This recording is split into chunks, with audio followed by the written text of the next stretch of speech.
Soy Eva Gutiérrez y mi Twitter es @EvaGutié. En el programa de hoy vamos a conversar con uno de esos actores de los de antes, con uno de esos actores de los de toda la vida. Luis Abreu. Seguramente ustedes se acuerdan de Lucecita, una muchacha llamada Milagros. Opa. ¿Cuál otra de esa época, Luis? Oh, Bienvenido. Peregrina. Peregrina también. La Zulianita. ¡Wow! Dios mío, de la época de Radio Caracas de toda De la la época vida. de Venevisión y Radio Caracas. Y de Delia Fiallo. Y de Delia Fiallo, por favor. Ojalá nos esté viendo. ¿Cuántos años pasaste en Radio Caracas? En Radio Caracas estuve poco al principio, porque en Radio Caracas debuté en una novela que era muy simpática, muy divertida, que protagonizaba Oscar Martínez.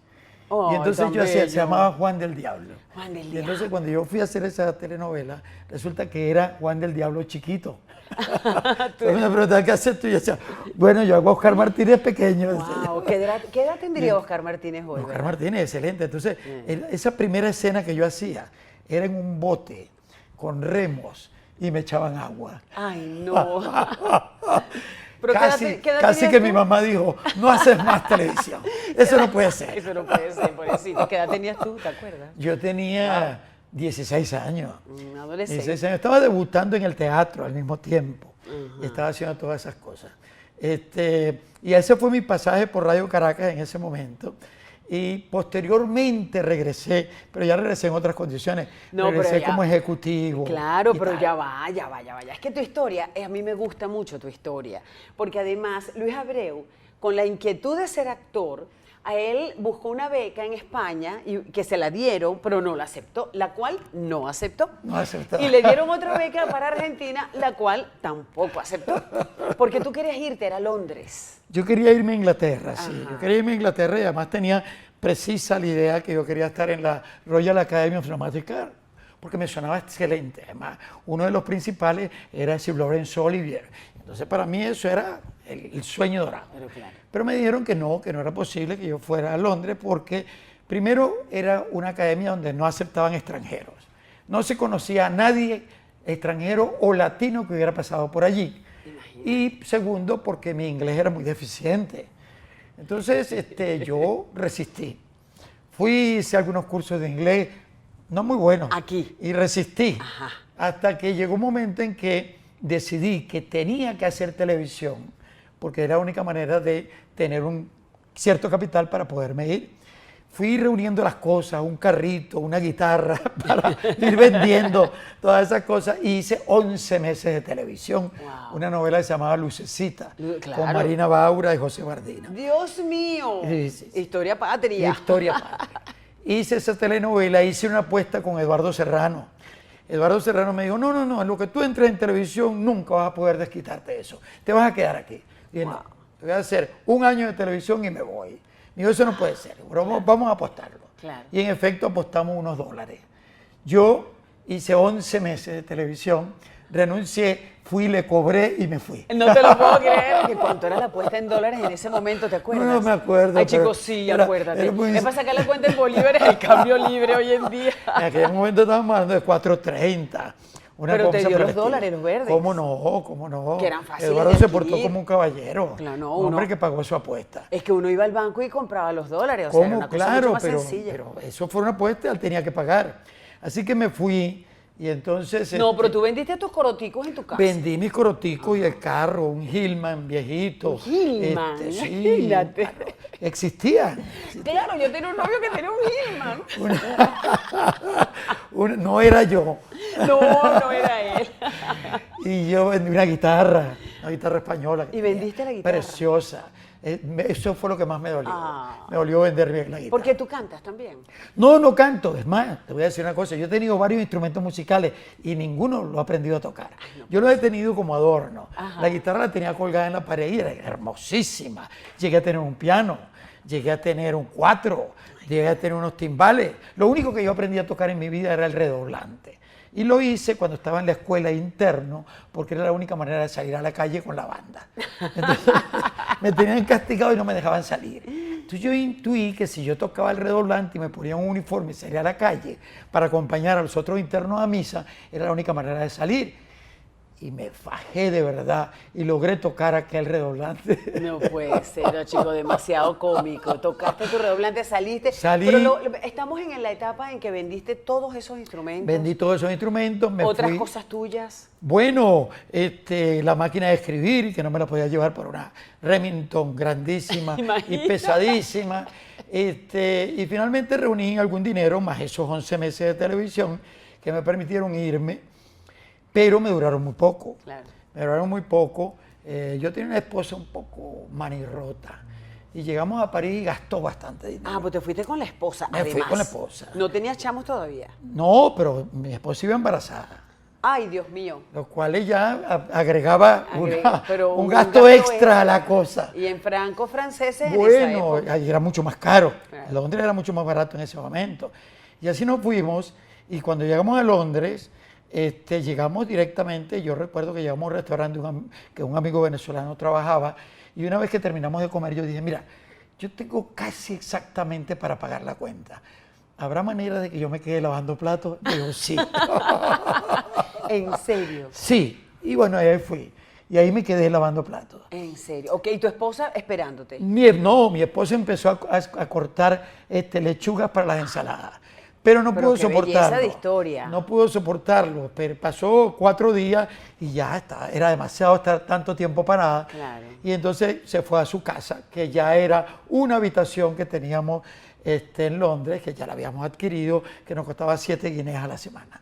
Yo pagaba esa habitación con la lavada de platos. Claro. Y ahí empezó nuestro trajín a ver qué era lo que pasaba. Afortunadamente, Londres en ese momento era una ciudad preciosa, llena de hippies, llena con la locura de los Beatles, Claro, claro. gigantescamente amable, con toda la gente que se vistiera de colores.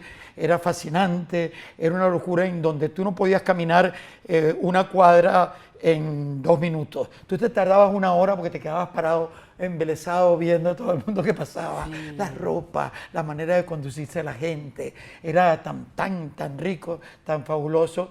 Y bueno, empezamos a estudiar inglés, era obligatorio estudiar 15 horas a la semana. Y empezó la debacle, la cosa terrible, porque llegó el invierno. Fuimos en noviembre. Que es terrible. Y empezó la cosa terrible. Frío. Y mi trabajo era de lunes a viernes, sábado y domingo no trabajaba. Por lo tanto, sábado y domingo ni se fumaba ni se comía. Era ayuno obligatorio y no se podía fumar, porque era muy caro. Por lo tanto, sábado y domingo nos ocupábamos de comprar unas pequeñas y miserables cositas de pescado en cajitas, que era lo único que nos alimentaba. Porque yo ganaba £1 libra esterlina al día. Claro. Y entonces lo gastaba entre lunes y viernes. No teníamos calefacción. Le contaba a los compañeros de la obra de teatro que nosotros teníamos unas bolsas de agua caliente que eran de goma, unas rosadas que se atornillaban. Entonces las colocábamos, nos sentábamos en la almohada, colocábamos la bolsa de agua caliente en los pies y íbamos rodándonos en la cama con la bolsa de agua caliente hasta el final de la cama, que iba calentando a medida que el cuerpo iba entrando. ¡Wow! 3 años. Porque, claro, esa era la única manera.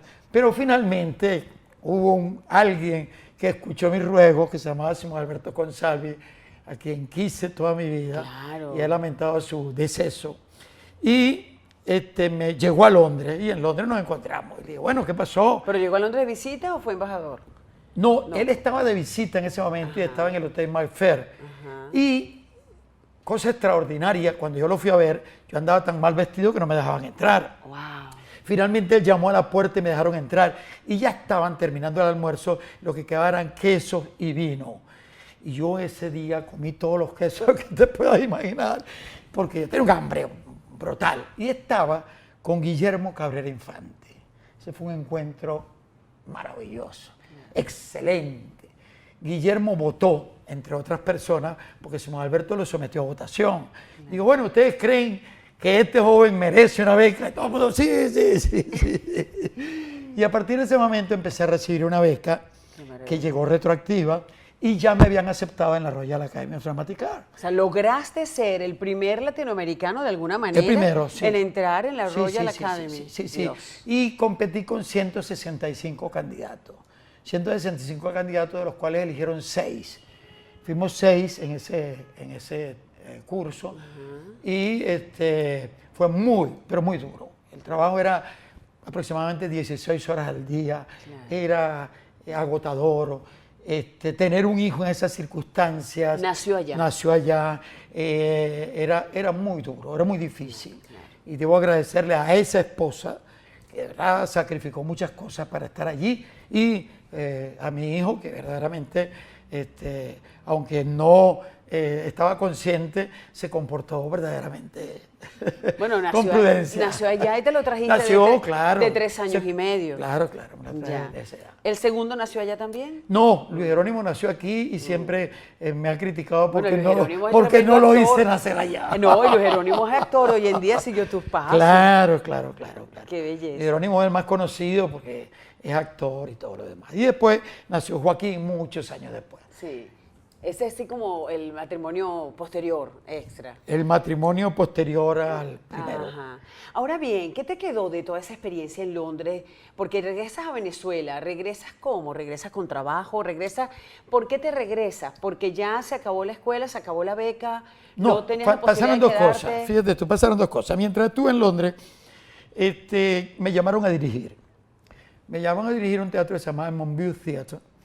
Y ahí conocí una cantidad de personas, entre ellos unos australianos, que decidieron que yo debía irme a Australia. Y me ofrecieron un contrato de trabajo por 2 años para ir a Perth. Me ofrecían, era maravilloso, porque me ofrecían casa, 2 vacaciones por año, me ofrecían todas las ventajas posibles a vida y por haber. Pero mi esposa dijo que ella no se iba a ir tan lejos.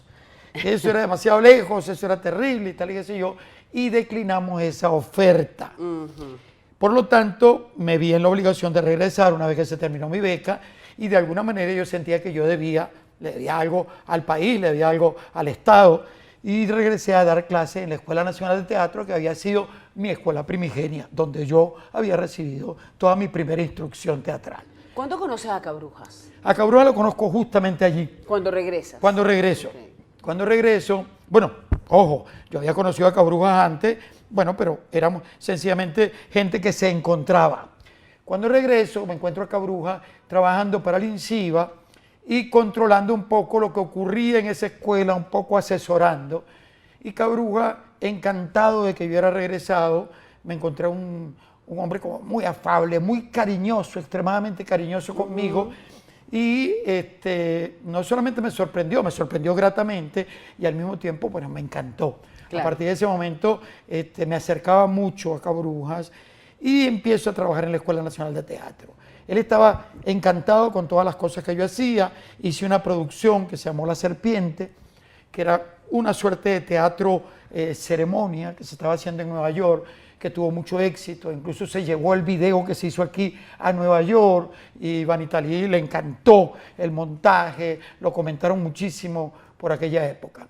En esa experiencia de la Escuela Nacional se incorporaron varios elementos. El nuevo grupo tenía un grupo que estaba haciendo un teatro muy particular y era el grupo de jóvenes actores. Inmediatamente me llamaron para que me sumara a ese grupo también como director y mantuve las 2 relaciones, si se quiere, pedagógicas en los 2 sitios durante bastante tiempo. Yo creo que yo estuve como 3 años en esa escuela, de la cual se formaron una cantidad de actores y gente joven, de verdad que llegué a apreciar muchísimo y llegué a entender realmente lo que era la pedagogía. Yo iba muy inseguro a ser un pedagogo y nunca pensé que podría hacerlo. Pero en realidad cuando inicié toda esa experiencia, me di cuenta no solamente que podía hacerlo, a lo mejor no tan bueno, pero que además me gustaba, me apasionaba la idea de enseñar. Y eso me abrió, por supuesto, una ventaja. Posterior a eso, di clases en el Instituto Universitario de Teatro, no sé a cuántos alumnos, pero muchísimos. También tuve un largo tiempo allí. Y la docencia me apasionó, me gustó. Qué bueno. Siento a veces no poder estar en ella con frecuencia, pero me gusta. Ahora, tienes un hijo, tienes tres, pero el que más conocemos es Luis Jerónimo, que es tremendo actor de televisión, además hermosísimo, bello. Bueno, se parece a mí. Ahí lo tiene, míralo, ahí está Luis Jerónimo. Ahora, claro, de tal palo tal astilla se dice, ¿no? Mira, cuéntame algo, Luis. Cuando él te dijo que quería ser actor, ¿te sentiste orgulloso? ¿O le dijiste, hijo, vas a tener que pasar por lo que yo pasé en Londres? Trabajo parejo. Te voy a contar una anécdota que creo que no la hemos contado, ni él ni yo. Ajá. Ay, qué bueno. Jerónimo, una exclusiva. Luis Jerónimo me escribió, porque yo no estaba en Venezuela, yo estaba en Argentina. Como tú sabes, yo venía a Venezuela y me iba, volvía, yo estuve mucho tiempo fuera. Él me escribió una carta muy linda en donde me decía, oye, he decidido ser actor. Wow. Esto es lo que he decidido. ¿Qué te dijo tu corazón en ese momento? Yo lo suponía por cuanto él había estado muy cerca, no solamente de la televisión, de la producción. No olvidemos que Aide es su mamá.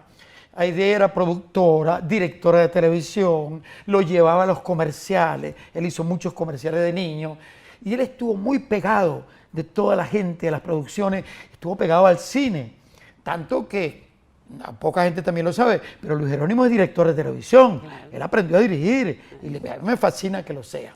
Entonces yo suponía, sospechaba que en algún momento él iba a tomar por esos lados. Y entonces me encantó la carta, pero había una cosa en la carta que no me gustaba, porque él decía, he decidido llamarme Luis Abreu. Y dije, pero ¿y qué le pasa a este? Fue lo primero que me decía. Entonces, ser el hijo de ella, además llamarse igual. Entonces yo le contesté, le dije, óyeme, a mí me parece que tu decisión de ser actor es extraordinaria y yo creo que tiene muchas posibilidades. Pero eso de llamarte Luis Abreu es lo que no me parece. ¿Qué es eso? ¿Cómo que te vas a llamar Luis Abreu? Yo no he fallecido.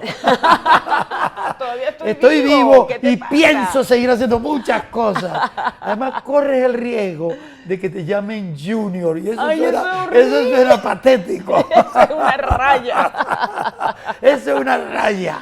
O Luisito, o Luisito. No se te ocurra. Luisito Abreu. No se te ocurra. Tu mamá y yo trabajamos durante meses para saber qué nombre te íbamos a poner. Y Jerónimo nos encantó, nos pareció excelente. La única que varió ese nombre fue tu abuela, que insistió en que debías llevar Luis, pero yo no quería que te llamaras Luis. Por lo tanto, llámate Jerónimo, que es hermoso.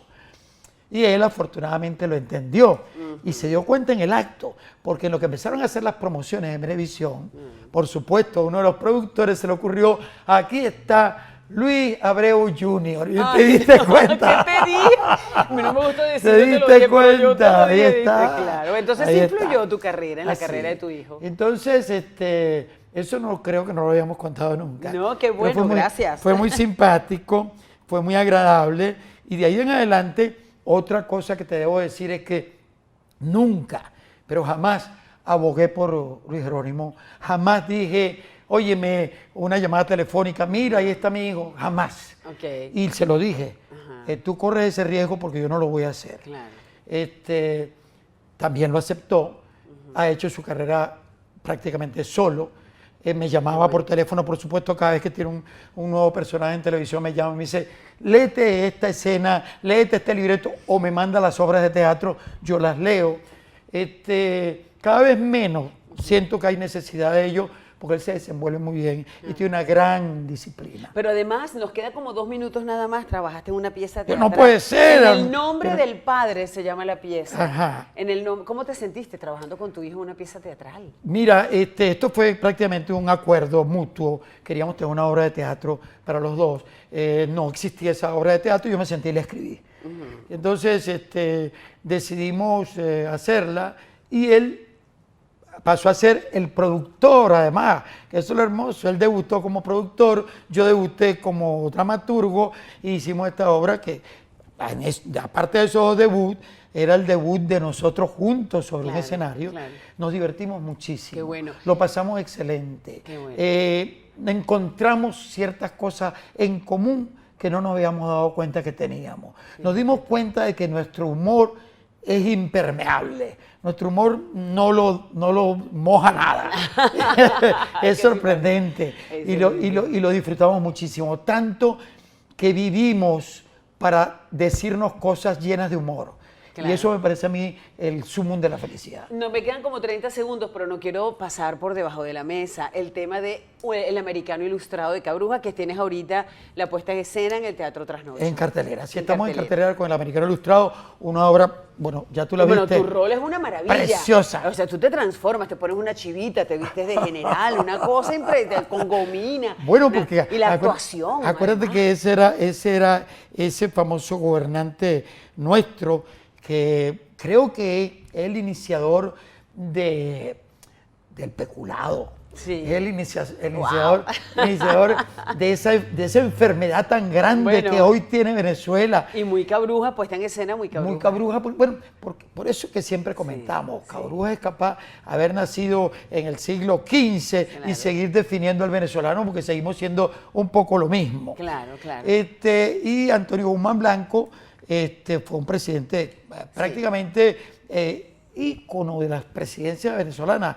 Una porque, oye, fue el gran hombre, el gran ladrón, si se quiere, Sí, lo el puedes administrador que aprovechaba de todas las posibilidades para cobrar porcentajes en los préstamos que se le daban a la nación. Sin embargo, y debemos decirlo, para aceptar por supuesto algo bueno, que fue también el iniciador de una modernidad de la Caracas actual. claro. Fue el hombre que edificó el Panteón, fue el hombre que vio a Caracas como una gran capital, Así es. que no se parecía en nada a las grandes capitales, porque fue un hombre que vivió mucho tiempo en Europa, un hombre que su padre tenía mucho dinero, lo mandó a estudiar fuera, y un hombre que manejaba un poco una visión cosmopolita, una visión diferente, y quiso hacer del pueblo que era Caracas una gran ciudad. Y de verdad que todavía tenemos esas obras y las Todas. estamos disfrutando. Todas. Porque es lo más bello que tenemos. Gracias, Luis Abreu.